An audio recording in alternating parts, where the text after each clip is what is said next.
И покрај заедничката препорака на најголемата меѓународна мрежа за заштита на природата, IUCN и Меѓународниот совет за културно наследство и Икономос, Охридскиот регион да се премести на листата на светско наследство во опасност, градот и државата во Баку добија нов временски рок до 1 февруари 2020 да постапат по 19 барања на реактивната мисија на УНЕСКО од 2017, кои во најголем дел не се исполнети.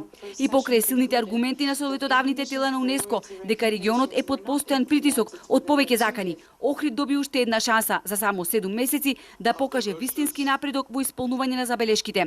За да го зачува статусот на град на УНЕСКО, мора да се справи со нелегалната градба, неконтролираниот урбан развој, експлоатацијата на крајбрежето, уништувањето и загадувањето на животната средина.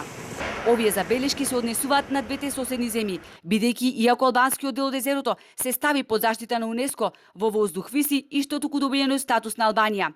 На 1 февруари идната година во пакет ќе се разгледа уште еднаш статусот на заштитените подрачја на двата прекогранични градови, бидејќи Икономос и IUCN образложија дека езерото не е под постојан мониторинг. Евидентно е загадување на езерото поради нефункционирање на колекторот, а деградација има и на културното наследство.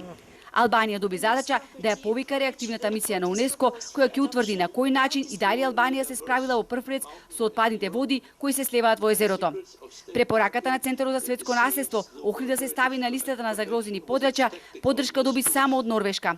Останатите земји сугерираа да се засили прекограничната соработка на нашата земја Албанија и сериозно се зафатат со имплементирање на препораките, бидејќи само така ќе го спасат регионов, кој како што рече представникот на Гватемала, 2 децении е во опасност. Министерот без ресор Аидмон Адеми ја поздрави ваквата одлука како позитивен исчекор за зачување и заедничка заштита на Охридското езеро и целокупниот регион. УНЕСКО повторно побара од државава меѓу другото да воспостави мониторинг на какви било урбани трансформации на брегот, се додека не се финализираат и усвојат ефективни законски решенија.